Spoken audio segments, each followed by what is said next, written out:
Yes, Kenya. Tamu sana, yes, tamu sana. The recent chaos that were witnessed at Jacaranda grounds are still drawing a lot of mixed political heat and discussion. So earlier today, Raila Odinga was also roped into the whole thing. And this is what Raila Odinga had to say.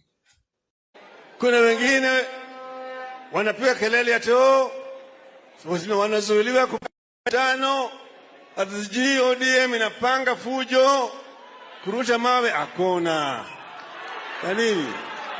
Nani? Sitaki kuona watu wetu pale popote. Mimi najua watu wetu wajafanya wakirusha mawe kwa mtu yote. Hawa watu tutashinda na kura. Tayari wameona kama umeona ile tsunami inakuja. Ndio sasa amekuwa kama ile nyani ambaye amekaa juu ya mti. Anaona kama upepo unakuja. Mwanzo kufanya ngef.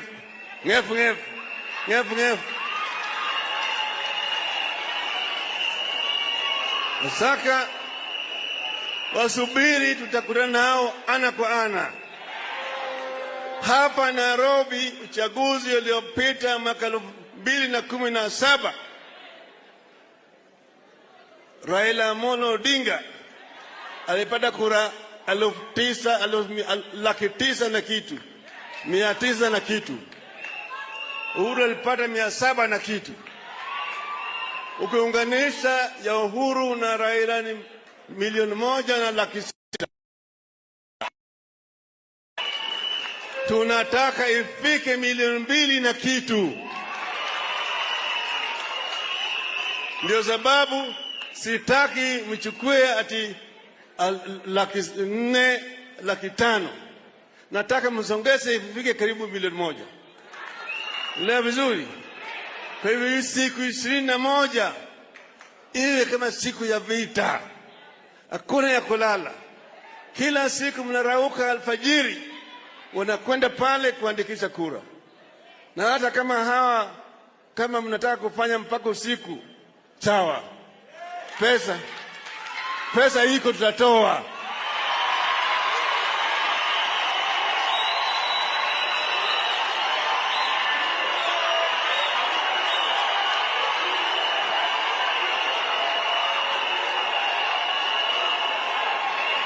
Yes. From that speech, Raila Odinga is calling his troops to order. He doesn't want chaos. Yes, that's exactly what Raila Odinga is trying to do there. And listening to Raila Odinga speak, he's very confident of winning presidential elections this year in Kenya.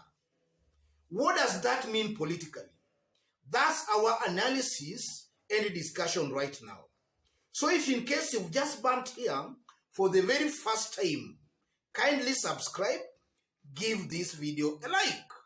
Thank you, God bless you, God bless Kenya. Even before we dig into our analysis, let me state this. A combination of Uhuru Muigai Kenyatta and Raila Odinga, no alliance in Kenya will be able to beat that combination.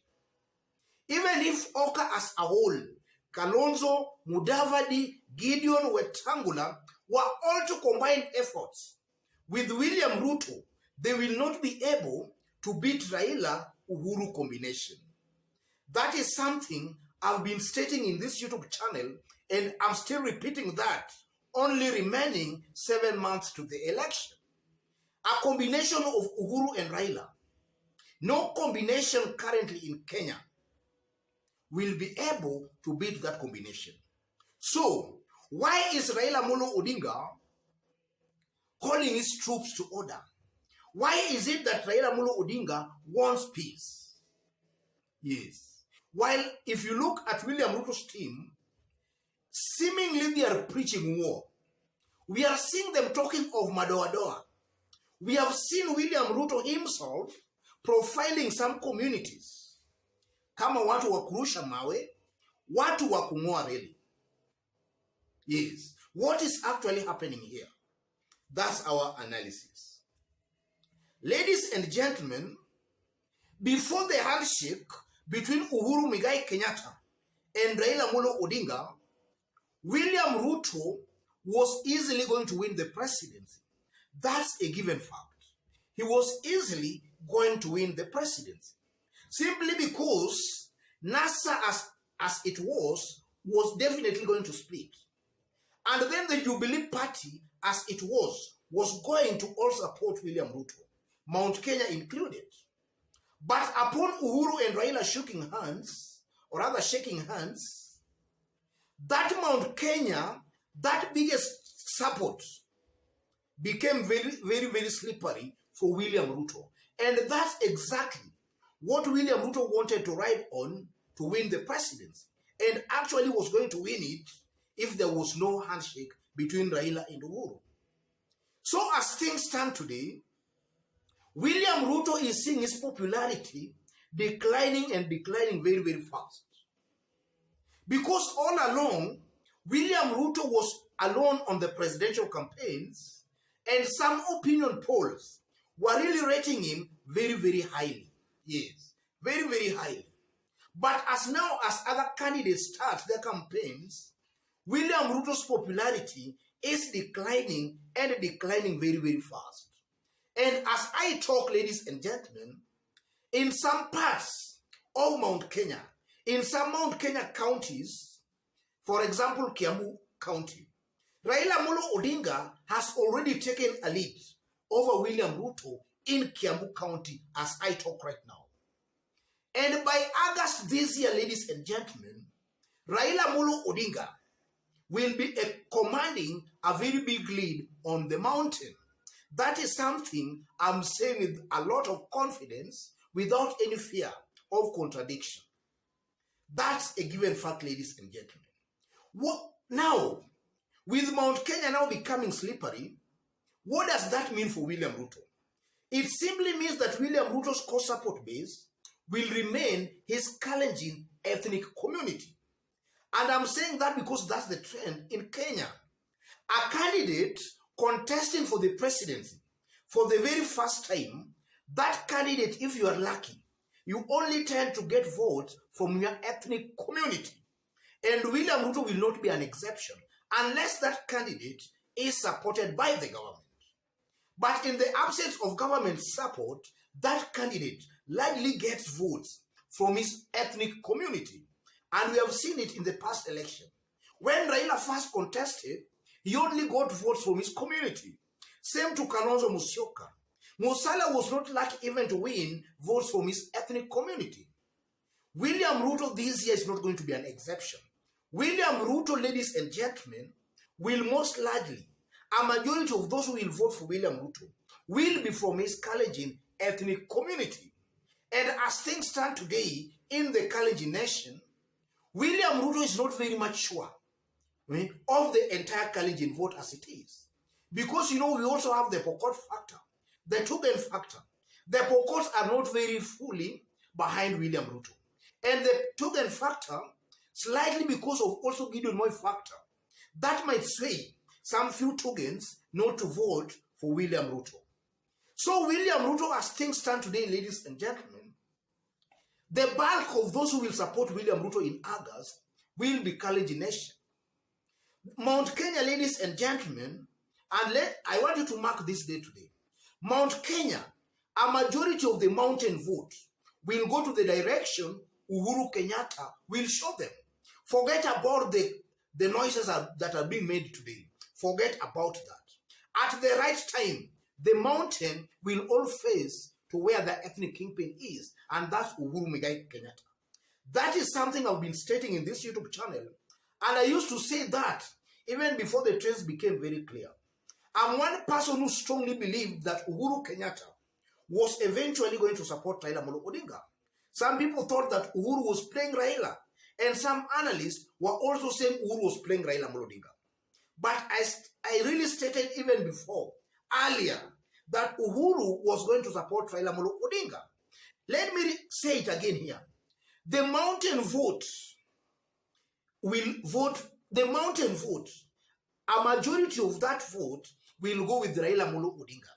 And that's because of Uhuru Kenyatta factor. Yes. Now, why is Raila calling for peace anyway? While the other side, they are cleverly calling for war. As things stand today, William Ruto has been campaigning since 2018. And he knows there are some regions in this country that he has managed to radicalize. So William Ruto don't want these other competitors to reach those other areas he has radicalized, so that they cannot know the actual truth of what is actually happening.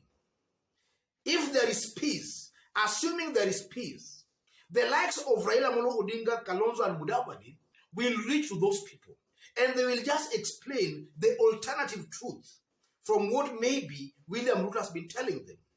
William Ruto does not want that.